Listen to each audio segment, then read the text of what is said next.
आज हम लोग इस वीडियो में जनजातीय विद्रोह का जो चौथा पार्ट है उसमें संथाल विद्रोह, मुंडा विद्रोह और सरदारी आंदोलन को पढ़ेंगे। झारखंड स्पेशल एग्जाम के अलावा भी अगर हम लोग सेंट्रल लेवल की परीक्षा की बात करें या फिर अन्य जो स्टेट लेवल की परीक्षा है उसमें बात करें तो उसमें भी जो संथाल विद्रोह और मुंडा विद्रोह से प्रश्न रहता ही है। तो आज का जो वीडियो है वो काफ़ी इम्पोर्टेंट है, किसी भी कंपटीशन के परीक्षा हो उसके लिए ये जो वीडियो है काफ़ी इम्पोर्टेंट है। चलिए शुरू करते हैं हम लोग संथाल विद्रोह के साथ में।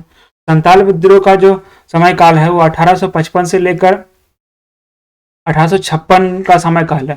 संथाल विद्रोह को संथाल हुल के नाम से भी हम लोग जानते हैं। अब देखिए हुआ ये कि सिंहभूम, वीरभूम, ढालभूम, ठीक है, यहाँ ढालभूम होगा, ढालभूम, मानभूम, पाकुड़ा, ये सब के जमींदारों द्वारा उत्पीड़ित किए जाने के बाद जो संथाल लोग थे, ये विद्रोह संथाल लोग के द्वारा विद्रोह, इसलिए संथाल विद्रोह नाम पड़ा, ठीक है। तो ये सब क्षेत्रों में जो संथाल रह रहे थे उस संथालों के द्वारा वहां के जमींदार है संथालों का उत्पीड़न कर रहे थे, इसलिए 1790 से कंटिन्यू जो है इन सभी क्षेत्रों से संथाल लोग हैं वहां से मतलब आकर संथाल परगना का क्षेत्र जो है वहां बसने लगे थे, जिसको अंग्रेज लोग दामिने को कहते हैं, ठीक है, दामिने को कहते थे। वहां पे आके बसने लगे और 1836 तक जो दामिने को में जो संथाल जो जाति है उनकी जो गांव की संख्या हो गई 427 हो गई। संथाल जो कंटिन्यू इस क्षेत्र में जो है संथाल परगना के क्षेत्र में बस रहे थे, इनका विरोध भी हो रहा था। विरोध कौन कर रहे थे? महेश्वर की रानी जो सर्वेश्वरी देवी थी वो और पहाड़िया लोग इनका विरोध कर रहे थे, क्योंकि ये लोग जब यहाँ के बस रहे थे तो ये लोग जो है पहाड़िया लोग हो गए, ये सब क्या हो गया, ये अल्पसंख्यक हो गए थे, इस वजह से इन लोग विरोध कर रहे थे। और अन्य समुदायों के लिए, संथाल लोगों के लिए दामिने को वगैरह था और अन्य समुदाय के लिए दामिने एरा गांव बसाया गया था अंग्रेजों के द्वारा, यह स्थापना की गई थी अंग्रेजों के द्वारा। दामिने एरा में जो अंग्रेज के ठेकेदार थे वो वहाँ के जो रहने वाले लोग थे, वहाँ के निवासी थे या फिर वहाँ पर जो रहते थे दामिने एरा के क्षेत्र में लोग, उनके साथ जानवरों जैसा सलूक करते थे। उनका इस्तेमाल वे रेल लाइन बिछाने के लिए जो लकड़ी की आपूर्ति है उनके लिए करवाते थे उनका इस्तेमाल, और भी तरह तरह के बेगारी जो है उनसे करवाते थे। उसके अलावा भी जो वहाँ के जो सुदखोर महाजन थे और सरकारी जो अधिकारी थे, सरकारी अमला, वो भी जो है संथालों का बहुत ही ज़्यादा शोषण करते थे। इस कारण से जो संथालों का जो जीवन है काफ़ी कठिन हो गया था। और जो दामिने को में जो वर्षों से आर्थिक परिस्थिति जो शोषण होता आ रहा था, आर्थिक शोषण, वो भी काफ़ी बढ़ गया था। इस वजह से स्थिति जो है और विस्फोटक हो गया और संथाल लोग है शोषण का प्रतिकार करते थे। और जो संथाल प्रतिकार करते थे उन्हें क्या करते थे, वे लोग जो सरकारी सुदखोर महाजन या फिर कह सकते सरकारी अमला यानी अंग्रेज लोग, उनको लुटेरा बता देते थे और लुटेरा बताकर उनको फांसी पर चढ़ा देते थे या फिर उनको जेल में कैद में डाल देते थे। ये इस तरह की इतना सारा उत्पीड़न संथाल के लोगों को हो रहा था उस समय। और साथ साथ एक दो जो पॉइंट और भी उनके साथ जो उनको उग्र होने में मदद करता है, नहीं उनको उग्र होने का कारण बनता है। जैसे दिघी थाना का जो दरोगा था महेश लाल दत्त, वो जो है विद्रोहियों को सजा तो देता था, अगर विद्रोहियों को जानबूझकर अगर विद्रोह कुछ करे या फिर ना करे, विद्रोहियों को सजा तो मिलता ही था, लेकिन अगर वही महाजन कुछ अगर गलत करते थे तो महाजन के खिलाफ कोई कार्रवाई नहीं होता था। तो इससे संथाल लोग और अधिक मतलब गुस्सा हो गए, क्रुद्ध हो गए कि ये भी एक तरह से जागती है। तब जाकर संथाल लोग जो है विद्रोह पर उतर गए और यह विद्रोह संथाल विद्रोह के नाम से जाना गया। संथाल हुल के नाम से भी जानते हैं इसको, संथाल विद्रोह के नाम से भी जानते हैं हम लोग। संथाल जो आंदोलन हो रहा था उसका नेतृत्व कौन कर रहे थे? मुख्यतः दो व्यक्तियों का ज्यादा नाम आता है, सिद्धू कान्हू, ये दोनों भाई थे, ठीक है, सिद्धू कान्हू। इसके अलावा इसके और दो भाई थे, चांद और भैरव, इनका भी नाम महत्वपूर्ण रूप से लिया जाता है। अगर संथाल विद्रोह की बात करें तो चार व्यक्ति जो है मुख्य रूप से है, चारों भाई है, सिद्धू कान्हू, चांद, भैरव, लेकिन सिद्धू कान्हू मुख्य रूप से नेतृत्व में थे। अब देखिए आंदोलन के दौरान क्या क्या हुआ 30 जून 1855 ईस्वी, 30 जून 1855 उनका गांव था, सिद्धू कान्हू का गांव था, एक गांव का नाम था भोगनाडी। ठीक है, यहाँ स्पेलिंग मिस्टेक है, भोगनाडी। ठीक है, भोगनाडी। तो भोगनाडी में 400 आदिवासी जो है, 400 आदिवासी के गांव के, यानी कि कितना आदिवासी गांव, 400 आदिवासी गांव के कितने लोग जमा हुए, 10,000 आदिवासी इकट्ठा हुए। कहाँ पर, भोगनाडी गांव में इकट्ठा हुए। ठीक है, भोगनाडी गांव में इकट्ठा हुए। कितने लोग, 10,000 लोग, कितने गांव से, 400 गांव से इकट्ठा हुए और उन्होंने सभा किया। और सभा में उन्होंने नारा दिया कि अपना देश अपना राज। तो अपना देश अपना राज को साकार करने के लिए, इस नारा को साकार करने के लिए उन्हें क्या करना था, बाहरी लोगों को यहाँ से भगाना था। इसलिए उन्होंने सभा के बाद खुला विद्रोह करने का निर्णय लिया। और सभा में किन्हीं किन्हीं को कार्य सौंपा गया, किन्हीं किन्हीं को कुछ कुछ बनाया गया।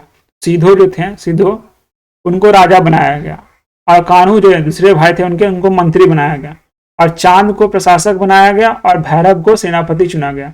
इस तरह से सबको कुछ ना कुछ काम सौंपा गया। उसके बाद क्या हुआ, जून में ये सभा हुआ, और सभा होने के बाद जो विद्रोह है वो शुरू हो गया। 7 जुलाई 1855 को जो ये जो विद्रोह था, जो प्रारंभ हुआ पूरी तरह से, उसको दबाने के लिए जनरल लॉयड को नेतृत्व एक फौज की टुकड़ी भेजा गया। तो जनरल लॉयड के नेतृत्व में एक फौज की टुकड़ी भेजा गया। 7 जुलाई 1855 में विद्रोह को दबाने का प्रयास चल रहा है। उसी बीच क्या हुआ, विद्रोह के दौरान 10 जुलाई 1855 का जो मेजर जो दबाने के लिए वहां पहुंचे थे, वो मेजर जो थे मेजर बारो पराजित हो गए। अब क्या होता है, उसके बाद 16-17 जुलाई, ठीक है, 16-17 जुलाई को मुचिया कोमना जिला रामा एवं सुंदरा मांझी के नेतृत्व में लगभग 3,000 जो विद्रोही थे, उन्होंने क्या किया, बहुत सारे थाना और गांव पे कब्जा कर लिया। ये फोटो आपको साइड में जो दिख रहा है, ये फोटो संथाल विद्रोह का ही फोटो है। देखिए संथाल लोग कैसे तीर कमान लेकर लड़ाई लड़ रहे हैं अंग्रेजों के खिलाफ। बहुत सारे लोगों की जो मृत्यु भी हो गई, ये फोटो में दिख रहा है। तो 16-17 जुलाई में ये सब जो मुचिया कोमना जेल रामा सुंदरा मांझी के नेतृत्व में लगभग 3,000 विद्रोहियों ने कई थाना और गांव पर कब्जा कर लिया। और कब्जा के बाद करीब जो 4 महीने तक संथाल लोगों ने कब्जा बनाए रखा, जुलाई से, ठीक है, 17 जुलाई से लेकर नवंबर तक उन्होंने वहां पर 4 महीने तक उस जगह पे कब्जा बनाए रखा। उसके बाद 13 नवंबर को ये सब शांत करने के लिए अंग्रेजों के द्वारा वहां पर फौजी कानून लगा दिया गया, ठीक है, मार्शल लॉ लगा दिया गया। उसके बाद 1855 में जो ये विद्रोह शुरू हुआ था, ये सिर्फ संथाल परगना तक सीमित नहीं रहा। ये जो विद्रोह शुरू हुआ था संथालियों के द्वारा अंग्रेजों के खिलाफ, ये सिर्फ संथाल परगना तक सीमित नहीं रहा। ये विद्रोह फैला और काफी व्यापक रूप लिया, बल्कि ये हजारीबाग जो था, हजारीबाग, बीरभूम और साथ साथ जितना भी छोटा नागपुर है, संपूर्ण छोटा नागपुर में यह फैल गया। फैलने के बाद लोगों को फैलने के बाद जो अंग्रेज थे वो उसको दमन करने के लिए अपना प्रयास करते रहे। देखिए जो विद्रोह फैल रहा था उसमें कौन सी जगह पे किस लोगों ने नेतृत्व संभाला, तो हजारीबाग में संथाल आंदोलन का नेतृत्व कौन थे, लुबाई मांझी। प्रश्न बन सकता है कि हजारीबाग क्षेत्र से संथाल आंदोलन का नेतृत्व कौन कर रहे थे, तो लुबाई मांझी और अर्जन मांझी, ये 2 लोग जो है हजारीबाग में नेतृत्व कर रहे थे, ठीक है। उसके बाद बीरभूम के क्षेत्र में नेतृत्व कौन कर रहे थे, तो गोरा मांझी के द्वारा बीरभूम क्षेत्र में नेतृत्व किया जा रहा था। उसके अलावा जो ये हुआ कि संथाल विद्रोह के दौरान दरोगा थे महेश लाल और प्रताप नारायण। ये 2 नाम के जो दरोगा थे उनकी हत्या कर दी गई संथाल विद्रोह के दौरान। तो संथालियों ने इनकी हत्या कर दी किन्हीं कारण की वजह से। अंग्रेजों के साथ जो संघर्ष चल रहा था संथालियों का, इनमें बहुत सारे जो अधिकारी हैं अंग्रेज है वो मारे गए। साथ साथ जो अंग्रेजों की तरफ से जो कार्रवाई की गई उसमें बहुत सारे जो संथाली हैं वो भी मारे गए। तो हजारों जो संथाली हैं उनको गोलियों से भून दिया गया और इन गोली की जो शिकार जो चांद भैरव जो सिद्धू कान्हू के भाई थे वो भी गोली के शिकार हुए और इनकी मृत्यु हुई। सिद्धू कान्हू को फिर जंगल से पकड़ लिया गया। जंगल में सिद्धू कान्हू छिपे हुए थे, तो जंगल से उन लोगों को पकड़ लिया गया और उन्हें बढ़ैत में फांसी दे दी गई। बढ़ैत में, याद रखना आपको कहाँ पर सिद्धू कान्हू को फांसी पड़ी, तो बढ़ैत में उनको फांसी दी गई। और साथ साथ क्या किया गया, भोगनाडीह गांव जो है, जो कि उनका गांव था, सिद्धू कान्हू का जो गांव था जहां पर उन्होंने सभा भी करा था, तो उन गांव को जलाकर राख कर दिया गया। इन सब से क्या हुआ, जो सरकारी थे यानी कि अंग्रेज थे, वो उनके दमन के बाद भी जो है अगस्त 1855 में, इतने सारे दमन के बाद भी अगस्त 1855 में 30,000 जो संथाल का जो थे पुनः सरकार के विरोध में खड़े हो गए। तो ये इम्पोर्टेंट जैसे संथालियों का द्वारा ये अंग्रेजों के खिलाफ विद्रोह था। तो इस विद्रोह में मुख्यतः 4 लोग जो पहले ही बताया गया, सिद्धू कान्हू, चांद भैरव, ये 4 भाइयों की जो शहादत है ये काफी मानी जाती है, काफी सुनी जाती है। इस विद्रोह के बाद क्या हुआ, दमन के बाद, इस विद्रोह के बाद एक अलग से नॉन रेगुलेशन जिला बनाया गया और उस जिले का नाम दिया गया संथाल परगना। संथालियों के द्वारा वो क्षेत्र में जो विद्रोह के बाद, ये दबाने के बाद, दमन के बाद अंग्रेज कुछ थोड़ा बदलाव करते हैं। जनरली क्या अंग्रेज देखते हैं कि कहीं ना कहीं अगर विद्रोह वगैरह हुआ तो दमन तो करते हैं, साथ साथ हल्का फुल्का बदलाव करने के लिए कुछ ना कुछ विचार करते हैं। उसी प्रकार से विद्रोह के बाद नॉन रेगुलेशन जिला बनाया गया संथाल परगना को। तो ये संथाल जो विद्रोह था उसका थोड़ा सा लेक्चर था। अब हम लोग मुंडा विद्रोह की ओर बढ़ते हैं। मुंडा विद्रोह जो है, मुंडा जनजाति के द्वारा यह विद्रोह था। 1895 में यह विद्रोह जो है एक तरह से शुरू हुआ था। 1895 ही इसका मुख्य डेट है, तो ध्यान में रखना है कि कब मुंडा विद्रोह हुआ था। 1895 में यह विद्रोह हुआ था। इस आंदोलन को, इस जो विद्रोह है, इसको उलगुलान भी कहते हैं, यानी कि बहुत बड़ा हलचल, यानी महान हलचल के रूप से भी जाना जाता है। ठीक है, तो प्रश्न ये भी बन सकता है कि इनमें से कौन सा जो विद्रोह है उलगुलान विद्रोह के नाम से जाना जाता है। 4-5 ऑप्शन दे दिया जाएगा, संथाल विद्रोह, हो विद्रोह या मुंडा विद्रोह। ठीक है, तो आपको मुंडा विद्रोह पर टिक करना है कि मुंडा विद्रोह को उलगुलान भी कहा जाता है। उसके बाद फिर संथाल हुल किसे कहा जाता है, संथाल विद्रोह को संथाल हुल कहा जाता था। तो इसका नेतृत्व कौन कर रहे थे, बिरसा मुंडा नेतृत्व कर रहे थे। एक पॉइंट ये भी है इसका नाम मुंडा विद्रोह आने का नेतृत्व बिरसा मुंडा कर रहे थे। बिरसा मुंडा का जन्म जो है 15 नवंबर 1875 है और ये उलीहत गांव में जन्म लिए थे। ये उनका फोटो है बिरसा मुंडा जी का। तो बिरसा मुंडा के द्वारा ये जो आंदोलन है उसका नेतृत्व किया जा रहा था। बिरसा मुंडा को धरती आवा या फिर बिरसा भगवान के नाम से भी जाना जाता है। बिरसा भगवान के नाम से भी जाना जाता है। ये जो आंदोलन की शुरुआत जो 1895 में हुई थी, यह आंदोलन जो है राजनीतिक, सामाजिक और धार्मिक उद्देश्य से प्रेरित था। शुरुआत में यह धार्मिक आंदोलन था, लेकिन आगे जाकर यह आंदोलन राजनीतिक और सामाजिक रूप ले लिया। इस आंदोलन का मुख्य कारण यह था कि मुंडा जनजाति में जो प्रचलित जो सामूहिक खेती थी, कुटखट्टी, सामूहिक खेती का जो मुंडा समुदाय के लोग करते थे, उन पर अंग्रेजों ने प्रतिबंध लगा दिया था और साथ साथ उनको बेगारी करने के लिए वादे करते थे और उनका शोषण करते थे। तो ये सब कारण था इस आंदोलन का खड़ा होने का और मुंडा विद्रोह शुरू होने का। ठीक है, जो मेन कारण ये था जिसकी कुटखट्टी जो खेती व्यवस्था है उन पर प्रतिबंध लगा दिया था। बिरसा मुंडा के बारे में कुछ और जान लेते हैं, क्योंकि बिरसा मुंडा से प्रश्न बनता है। अलग से बिरसा मुंडा पर भी लेक्चर है, लेकिन यहाँ पर थोड़ा सा जो इम्पोर्टेंट बात जो है मुंडा विद्रोह से जुड़ा हुआ वो जानना जरूरी है। तो बिरसा मुंडा 1895 में उन्होंने एक नया धर्म सिंह बोंगा धर्म की स्थापना की। सिंह बोंगा धर्म, ठीक है।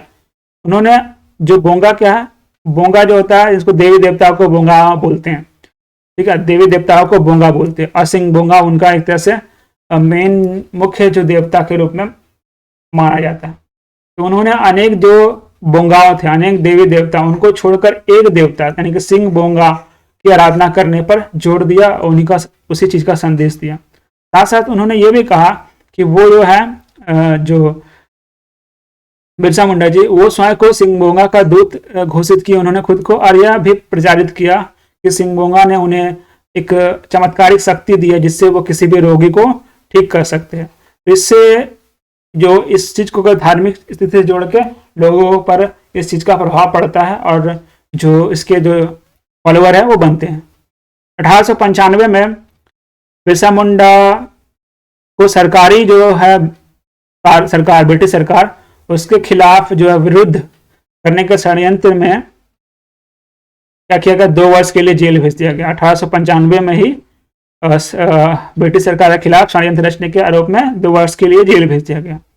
लेकिन जो महारानी विक्टोरिया थी, उनके शासन के दौरान हीरक जयंती हो रहा था, उनका शासन का हीरक जयंती हो रहा था, ठीक है, हीरक जयंती हो रहा था। उसके उपलक्ष्य में क्या किया गया कि 30 नवंबर 1897 में उनको, बिरसा मुंडा को, जो जेल में बंद थे, हजारीबाग जेल से छोड़ दिया गया। ठीक है, तो याद रखना कब बिरसा मुंडा को जेल हुआ, 1895 में। कब छोड़ा गया, 1897 में।